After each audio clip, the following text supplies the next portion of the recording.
Welcome to my channel যে creation. আশা করি তোমরা সকলেই ভালো আছো আর আমরাও ভালো আছি। তো বড়োদেরকে প্রণাম আর ছোটোদেরকে অনেক অনেক ভালোবাসা দিয়ে আজকে ভিডিওটা এখান দিয়ে শুরু করলাম। আর আজকের কী বার বলো তো?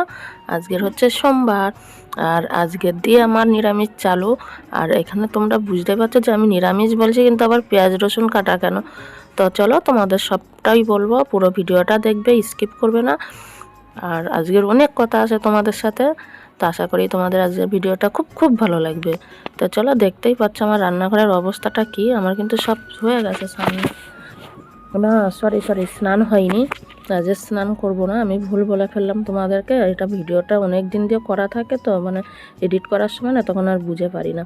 আর দেখতেই পাচ্ছ এখানে ডিম ভেজে নিয়েছি, আলু ভেজে নিয়েছি, আর ওই যে ভেন্ডি ভাজা। আর আজকের ডিমটা না অমলেট করে তরকারি করব। তো এই ছোটো ছোটো আলু দিয়েই আমি কিন্তু ডিমটা রান্না করছি।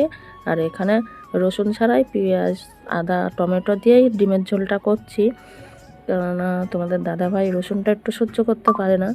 আর এদিকে 3টে ডিম ভাবছো, এদিকে আমি বলছি আমি নিরামিষ খাবো, আর এদিকে 3টে ডিম। 3টে ডিমই রান্না করেছি, কেননা সকালে ছেলে আর ওর বাবা খাবে হাফ হাফ, আর ওরা দুজনে দুটো খাবে। ওই কারণেই 3টেই ডিম অমলেট করে তরকারি করা হয়েছে।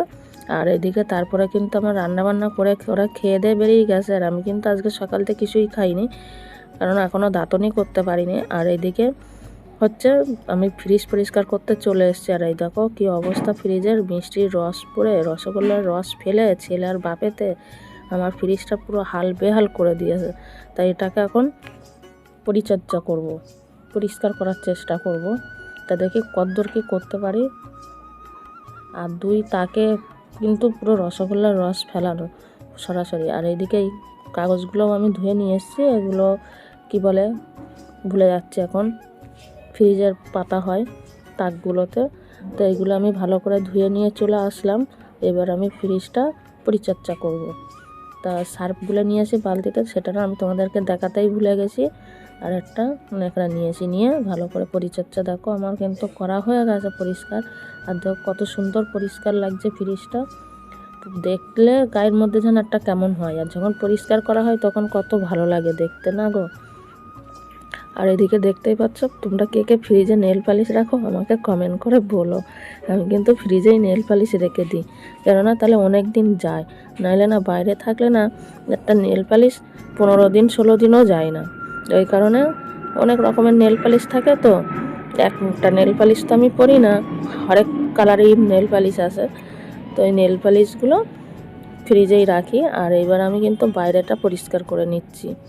তো তোমরা দেখতেই পাচ্ছ বাইরেটা আমি কিন্তু ঝকাঝক করে দিলাম বাইরেটাও। আর কেন এত পরিষ্কার হচ্ছে সেটাও তোমাদেরকে বলবো। আমার প্রতি ভিডিওতে তোমরা একটু নজর রেখো, বুঝতে পারবে। আর যেহেতু ফ্রিজটা পরিষ্কার করার 2টো উদ্দেশ্য, একটা হচ্ছে যেহেতু কালকের একাদশী, তো আমি আজকের দিয়ে নিরামিষ খাবো।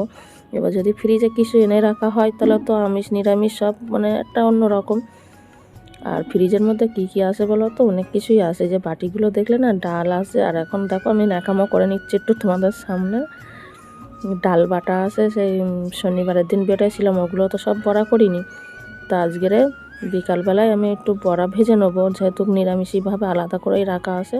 আর একটা থাকে আছে ওটা আমিষের, ওটার মধ্যে চিকেন পকোড়ার মাখানোটা, সেই চিকেন পকোড়া করেছিলাম রবিবারে, সেটা তোমাদের সাথে শেয়ার করা হয়নি। ছেলে পকোড়া খাবে বলে লাস্টে আবার ওর বাবা চিকেন নিয়ে এসে আবার ওই পকোড়ার সব মাখিয়ে রেখেছিলো, সেটা তোমাদের সাথে আর শেয়ার করিনি। তো এবার কিন্তু আমি ঘরদোর মুছে বেরিয়ে যাব। আর বেরিয়ে তারপরে আমার বাইরে একটু কাজ আছে, সেগুলো তোমাদের সাথে শেয়ার করা হবে না, কেননা একা একা ভিডিও করে একা একা করা খুবই টাফ।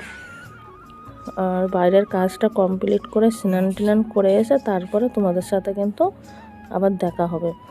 তো এখানে আমি এবার ফ্রিজটা ভালো করে পরিষ্কার করে, আর উপরটাও আমি পরিষ্কার করে নেবো ভালো করে। আর খাটটার ওই কোনাটা দেখে না একটু নোংরা নোংরা হয়েছে, তাও আবার একটু বুলিয়ে নিলাম। চোখে যদি নোংরা পড়ে না আর ঠিক থাকতে পারি না, ব্যাপারটা হচ্ছে এটাই।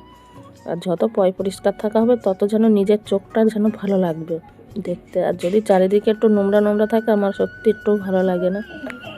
তো আমি এবার সব পরিষ্কার করে নিচ্ছি, নিয়ে তারপরে যে তোমাদের বললাম যে চারিধারে নোংরা থাকলে সত্যি কারোর ভালো লাগে না, আমার কেন কারোরই ভালো লাগে না। আর যদি পরিষ্কার পরিচ্ছন্ন থাকে তো সবারই দেখতে ভালো লাগে না। তো এইভাবেই আমার দিনগুলো কাটে, বুঝতেই পারছো তোমরা। আর যে একাদশীর কথা বলতে বলতে আর তোমাদের সাথে বলিনি, আমি একাদশী করি, একদম পুরো নির্জলাই থাকি, কিছুই খাই না। মানে একাদশীর দিনটা আগের দিন পালনীটা করে না, সেই পালনীটা করার জন্য আমি এখনও সকাল দিয়ে খাইনি। আমি জানি যদি দাঁতন করি আমি কিছু একটা হয়তো ভুলে হয়তো মুখে দিতেই পারি না, এটা তো সবার ক্ষেত্রে হয়ে থাকে, ওর জন্য দাঁতনটা করিনি। এটা আমার স্মরণে থাকবে যে আমি দাঁতন করি না, আমি কিছু খাবো না, ওই কারণে আমি দাঁতন করিনি। আর দাঁতনটা করব কখন বলো তো, স্নান করার সময় দাঁতন করব একবার। আর যে দাঁতন করিনি তা না, হাত দিয়ে আমি দাঁতটা মেজে কুলোকুচি করে এসে তারপর রান্নাবান্না করেছি। কেননা যেহেতু বাসি নাইটি ফাইটি সেরে সব কাজবাজ করি, আর যদি দাঁত মুখটা না ধুই তা ভালো লাগে না। তো তারপরে দেখো আমি স্নান করে কিন্তু চলে এসেছি। এসে এখানে দেখো আমার জন্য সব সবজি কেটে নিয়েছি। এখানে আছে কী কী বলো তো, পেঁপে নিয়েছি একটু, শিম নিয়েছি কটা, আলু নিয়েছি একটু, আর নিয়েছি বেগুন, আর এখানে আছে আতর চাল, আর আছে কি বলো তো, কাঁচা লঙ্কা। এই আজকের আমার দুপুরে খাওয়া। তো আমি ধুয়ে নিয়ে এসে বসিয়ে দিয়েছি, আর আমি না ভুলে না অনেক জল দিয়ে দিয়েছিলাম। তো পরে কি করব, কিছুটা মুগ ডাল ধুয়ে আবার ওর মধ্যে দিয়ে দিয়েছি, মুগ ডালটা আর ভাজিনি। তো দেখো এই যে আমার হচ্ছে আজকের দুপুরের খাবার। আর এখন কটা বাজে বলো তো, এখন বাজে হচ্ছে 3টে। তো আমার খেতে খেতে 3টে বেজে গেছে। তো আর খাবারটা কিন্তু সেই টেস্টি হয়েছিল।